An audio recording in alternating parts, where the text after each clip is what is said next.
Hello friends, welcome to our YouTube channel Medicare nursing hub.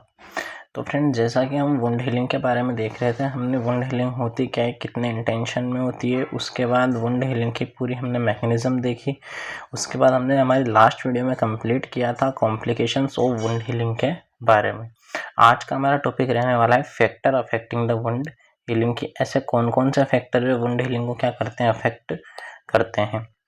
Healing is delayed due to the following reason. कुछ ऐसे reasons होते हैं, कुछ ऐसे factor होते हैं जिसके वजह से हीलिंग का जो प्रोसेस होता है वो डिलेड होता है या फिर उनको हील होने में ज़्यादा टाइम लगने लग जाता है। तो सबसे पहले हम बात करते हैं लोकल फैक्टर की। लोकल फैक्टर का मतलब है कि जहाँ पे इन्फेक्शन हुआ है, जहाँ पे वुंड हुआ है, वहाँ कौन कौन से फैक्टर हो सकते हैं। तो सबसे पहले हम देखते हैं infection of wound due to improper preparation of patient pre operatively. अगर मान लो पेशेंट की जो प्री ऑपरेटिव केयर की है वो सही से नहीं की गई है, यानी कि जैसे ऑपरेशन वगैरह के लिए जो पेशेंट को प्रिपेयर किया गया है वो अगर सही से प्रिपेयर नहीं किया है तो वहाँ पे इन्फेक्शन के चांसेस ज़्यादा इंक्रीज हो जाते हैं। इस वजह से हमें क्या देखने को मिलता है कि वुंड हीलिंग डिले देखने को मिलती है। Poor blood supply due to the tight bandage and recurrent surgery. अब अगर मान लो आपने क्या किया है, जो वुंड एरिया है, वुंड एरिया पे जो बैंडेज किया है, यानी कि जो ड्रेसिंग वगैरह की है वो बहुत ज़्यादा टाइटली आपने अप्लाई कर दिया है। इस वजह से वहाँ की जो ब्लड सप्लाई होगी वो कैसी हो जाएगी, डिमिनिश्ड हो जाएगी, और वहाँ पे हमें क्या देखने को मिलेगा, वुंड हीलिंग डिले देखने को मिलेगी। Presence of foreign body like the drape tissue bandage in the suture line. वहाँ पे अगर मान लो फॉरेन बॉडी, यानी कि बहुत सारे अलग अलग टाइप के कोई ड्रेप्स लगा रखे हैं या फिर ना बैंडेज वगैरह है सूचर लाइन के वहाँ पे, तो उस कंडीशन में भी हमें क्या देखने को मिलता है कि वहाँ पे हमें देखने को मिलता है कि जो वुंड हीलिंग की प्रोसीजर डिले हो जाती है। Movement of affected part specially knee hip and the hand. Body के ऐसे पार्ट जहाँ पे मेनली हमें क्या देखने को मिलता है, मूवमेंट ज़्यादा देखने को मिलता है, जैसे कि हिप, नी, हैंड्स, है ना, जो हमारी बॉडी के मूवेबल पार्ट ज़्यादा है वहाँ पे भी हमें क्या देखने को मिलता है कि वुंड हीलिंग क्या होगी, डिले हो जाती है, क्योंकि वहाँ पे कोलेजन फाइबर सही से नहीं बन पाते हैं।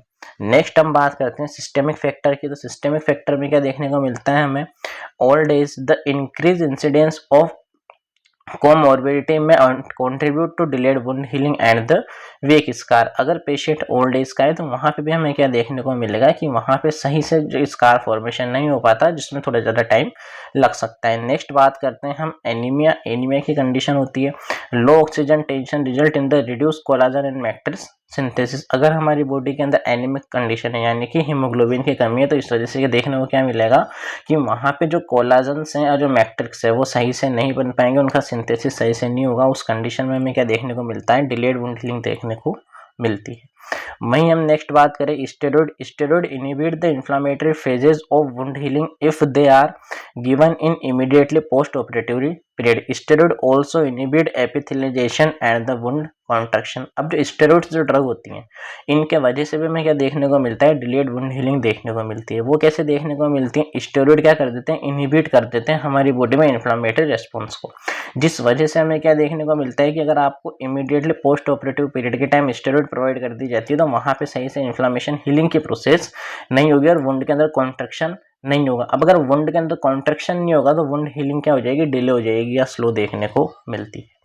नेक्स्ट हम बात करें पुअर न्यूट्रिशन की। All the phases of wound healing specially collagen formation and the maturation. अब अगर मान लो सही से न्यूट्रिशन नहीं मिल रहा है, यानी कि सही से प्रोटीन वगैरह डाइट में नहीं मिल रहा है, तो हमें क्या देखने को मिलता है, पुअर न्यूट्रिशन की कंडीशन देखने को मिलती है। नेक्स्ट हम देखते हैं मिनरल्स। जिनक deficiency decrease the fibroblast proliferation, collagen synthesis and overall wound strength. वहीं हम बात करें कुछ ऐसे मिनरल्स होते हैं जिनके वजह से क्या देखने को मिलता है, हमें वुंड हीलिंग डिले देखने को मिलती है, जैसे जिंक।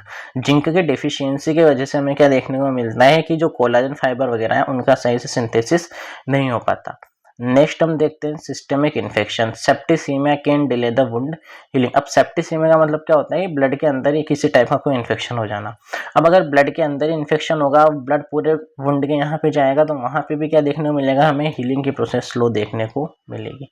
नेक्स्ट हम बात करते हैं अनकंट्रोल डायबिटीज के बारे में। Result in reducing inflammation at the site of the wound. आप लोगों को पता है कि क्या देखने को मिलता है, अगर पेशेंट के अंदर डायबिटीज की कंडीशन अनकंट्रोल है, यानी कि अगर कोई ऐसा डायबिटिक पेशेंट है कि जिसमें डायबिटीज का जो, यानी कि जो ग्लूकोज का लेवल है बॉडी में, हाइपरग्लाइसीमिया हमेशा कंसिस्टेंसली बना हुआ है, तो इसका रिजल्ट हमें क्या देखने को मिलता है कि वहाँ पे जो वुंड हीलिंग की प्रोसेस है वो कैसी हो जाती है, डिले हो जाती है, स्लो देखने को मिलती है।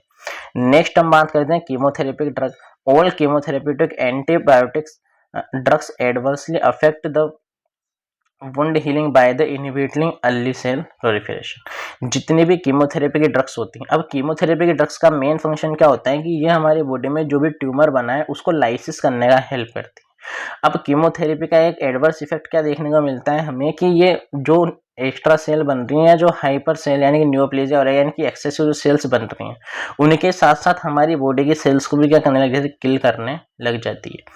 इस वजह से तो कीमोथेरेपी वाले पेशेंट को क्या कर दिया जाता है, उनके जो स्काल्प होता है उसको क्लियर कर देते हैं, ताकि मतलब जो हेयर लॉस की कंडीशन है वो उसको नेचुरली लगे कि हाँ उसके हेयर ही नहीं है तो उसको हेयर लॉस नहीं हो।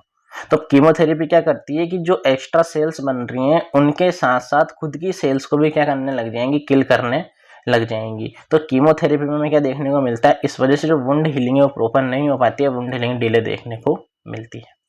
ठीक है फ्रेंड्स, आज की इस वीडियो में हमने कंप्लीट किया कंप्लीटली वुंड हीलिंग के बारे में। यह टॉपिक आपके एकेडमिक एग्जामिनेशन के लिए काफ़ी ज़्यादा इंपॉर्टेंट रहने वाला है। हमने वुंड हीलिंग को भी कंप्लीटली 3 पार्ट में डिवाइड करके पढ़ा, ताकि आप इसको आराम से असेस कर सके, देख सकें। अगर आपको हमारी वीडियोस अच्छी लगे तो चैनल को लाइक करें, शेयर करें एंड सब्सक्राइब करें। Thank you friends.